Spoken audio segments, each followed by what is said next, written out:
এক মিনিটের বক্তৃতা কি বলবো, এক মিনিটের আমি শুধু সালামটা দিয়ে চলে যাব। তবে আমার মনের মধ্যে অনেক কথা, সেটা এক মিনিটে হবে না, কয়েক ঘন্টা হবে না। আপনারা আমাকে চেনেন কিনা আমি জানি না, ও তোমরা আমাকে চিনি কিনা আমি জানি না, আপনারা আমাকে কেউ চেনেন কিনা আমি জানি না। প্রাচীন ফার্মাসিস্টের মধ্যে আমার নাম হলো বেলায়েত হোসেন। প্রাচীন ফার্মাসিস্টের মধ্যে আমার ব্যাচের প্রায় ডজনখানিক ফার্মাসিস্ট অলরেডি না ফেরার দেশে চলে গেছে। আমি আল্লাহর রহমতে এখনও ভালো আছি।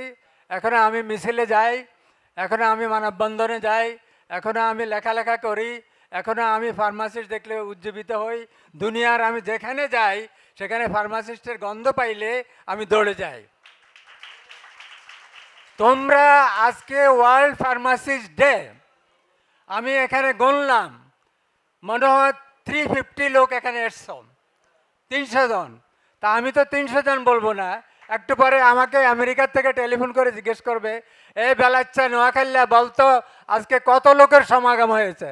আমি বলবো কিন্তু 3000 লোকের, অবশ্যই 3000 লোকের। তোমরা এখানে যারা এসেছো এক একজনে রিপ্রেজেন্ট করো কম করে হলো 100 জন যারা এসেছো।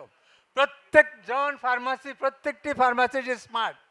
তাহলে স্মার্ট শুধু এরকম চুপচাপ করে থাকলে স্মার্ট হবে না। আমাদের কথা বলতে হবে, ইফেক্টিভ কথা বলতে হবে, প্রোডাক্টিভ কথা বলতে হবে। শুধু আগের মতো পদ্মা মেঘনা যমুনা আমি বহুত বলেছি, এখন আর পদ্মা মেঘনা যমুনা বলতে আমার দরকার নাই। এখন আমার পিঠ থেকে গেছে, আমার চাকরি নাই, আমি বেকার, আমার যেখানে থাকার কথা আমি সেখানে নাই। কেন নাই, কি জন্য নাই? 60টি বছর হয়ে গেল, 60টি বছর। 1964 সনে, আমি 67 সনের ফার্মাসিস্ট। কেন আজকে এই অবস্থা আমাদের? কি কারণে, কার কারণে, কোন স্বার্থার নিচে মহল আমাদেরকে আটকে রেখেছে? অথচ ওনার ওয়াইফ ফার্মাসিস্ট, ওনার বাগ্নি ফার্মাসিস্ট, আমলাদের ঘরের ভিতরে ফার্মাসিস্ট, ওনার ওনার অনেক ফার্মাসিস্ট ঘরের ভিতরে, আমার ঘরের ভিতরে 3-4 জন ফার্মাসিস্ট। এখনো যদি বলেন আপনাদেরকে তো আমরা চিনি না, ফার্মেসি কই বুঝি না, অথচ উনি ওনার বাচ্চাটাকে ফার্স্ট প্রেফারেন্স দিয়েছে ফার্মেসি। তারপর কি জানতে চান ফার্মেসি? আমাকে জিজ্ঞাসা করছে ফার্মেসি মানে কি? আমি বলি ফার্মেসি মানে ট্যাবলেট। ফার্মেসি মানে কি? ফার্মেসি মানে আপনার মেয়ে। অনেক ফার্মাসি, কি বলেন ফার্মাসিস্টাই। আমার বাড়ি নোয়াখালী, আমার ঘরের ভিতরে আমার আশেপাশে জিজ্ঞাসা করলে দেখা যায় অন্তত ডজনখানেক ফার্মাসিস্ট আছে। নোয়াখালীতে ফার্মেসি আছে, চট্টগ্রামে ফার্মাসিস্ট আছে, কক্সবাজারে ফার্মাসিস্ট আছে, টেকনাফ তেঁতুলিয়া কোথায় ফার্মাসিস্ট নেই? তাহলে এখন কেন জানতে চান ফার্মেসি মানে কি? আমরা তো বুঝি না। তাহলে আপনার মধ্যে সমস্যা আছে, আপনার মধ্যে সমস্যা আছে। যারা আমাদের ফার্মেসিকে নিয়ে এখনো পর্যন্ত আটকে রাখছেন, গিট্টু লেগে রাখছেন, তাদের কাছে মিনতি করে আমার যে কোনো মুহূর্তে শেষ হয়ে যেতে পারে। আপনারা আর আমাদেরকে আটকে রাখবেন না।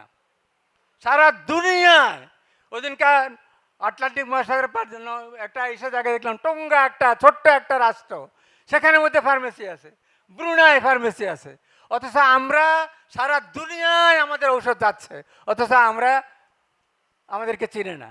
অতএব আপনাদের কাছে আজকে এখানে যারা ওয়ার্ল্ড ফার্মাসি ডেতে তোমরা যারা এসছো, আপনারা যারা এসছো, আমাদেরকে আরও শক্ত হতে হবে, আরও কঠিন হতে হবে, আরও কঠিন হতে হবে, আরও অনেক পরিশ্রম করতে হবে। এত সুন্দর সুন্দর কথা এখন আর দরকার নাই। সেলিম রাজা যেটা বললো, খালি বড় বড় কথা বললে এখন আমার দরকার নেই, ইফেক্টিভ কথা বলতে হবে, আলটিমেটাম দিতে হবে যে 24 ঘন্টার মধ্যে এটা চাই। এখন জমানা, বাংলাদেশের জমানা আসবে সেটা 48 ঘন্টার মধ্যে এটা চাই, নাহলে যাবো না। তোমরা আমাকে রাখা কোনো আপত্তি নেই, সবার সামনে আমাকে রাখা, আমি এখনই যেতে রাজি আছি।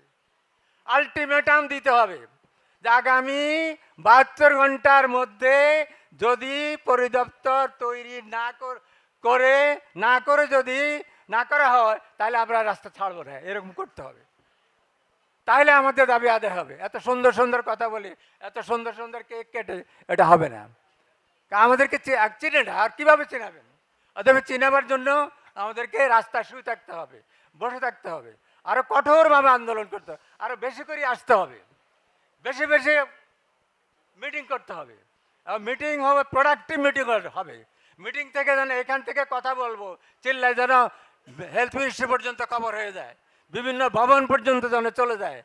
অতএব আপনাদের কাছে আমার বিনীত অনুরোধ, আমার এই শেষ বয়সে আমি অত্যন্ত আবেগ আপ্লুত, অ্যাট দ্য সেম টাইম আমি উজ্জীবিত। আমি অনেক লেখালেখি করি, তোমরা পড়ো কিনা আমি জানি না। আর আমি কিভাবে বলবো, আমি জারি গায়ে তোমাদেরকে আমন্ত্রণ জানিয়েছি, আমি হিন্দিতে বলে আমন্ত্রণ জানিয়েছি, আমি দিতাং দিতাং বলে তোমাদেরকে আমন্ত্রণ জানিয়েছি। তবু আজকে অনেকটা ভালো লাগতেছে। বাট কিছুদিনের মধ্যে আরও অনুষ্ঠান হবে, আরও ভালো ভালো অনুষ্ঠান হবে। এখানে আমরা চাই, আমাদের কত ফার্মাসিস্ট আছে তোমরা ডু ইউ নো? 20,000-এর মতো ফার্মাসিস্ট আছে। কতটা ইউনিভার্সিটি? প্রায় 52 না 60টা ইউনিভার্সিটির মধ্যে। তাহলে তোমরা এই কজন কেন আসছে? কী করবা, কী করতেছ? অতএব সামনের থেকে আমাকে যদি রাখো, আমি কিন্তু ইয়েলো কার্ড নিয়ে আসবো, আমি কিন্তু হলুদ কার্ড নিয়ে আসবো। আমি কিন্তু সেলিম রাজাকে বলছি, যদি আমাদের কোনো ফার্মাসিস্ট ইচ্ছাকৃতভাবে ঘরে শুয়ে থাকে এবং এত বড় একটা অনুষ্ঠানে যদি না আসে, তাহলে আমরা কিন্তু আস্তে আস্তে রেড কার্ড দেখাতে বাধ্য হব। তোমরা এই জন্য প্রস্তুতি নাও। আর আমার শেষ কথা হলো যে আমরা প্রত্যেকটি অনুষ্ঠানের পর আস্তে আস্তে কেন, কী জন্য, ফার্মেসি মানে কিন্তু কালচারাল ফাংশন, তোমরা জানো কিনা আমি জানি না। আমার ওই ভাই একটা গান গাইছে, আমি সাথে সাথে আমি মনে করছিলাম ওনার সাথে আসে আমি গাইবো। মোরা একটি ফুলকে বাঁচাবো বলে যুদ্ধ করি, মোরা একটি ফুলকে বাঁচাবো বলে যুদ্ধ করি। আমি তো গান গাইছি কি, মোরা ফার্মেসিকে বাঁচাবো বলে যুদ্ধ করি, মোরা হসপিটাল ফার্মেসির জন্য যুদ্ধ করি, মোরা কমিউনিটি ফার্মাসির জন্য যুদ্ধ করি, মোরা নতুন একটি গানের জন্য যুদ্ধ করি, মোরা নতুন একটি কবিতা লিখতে যুদ্ধ করি, মোরা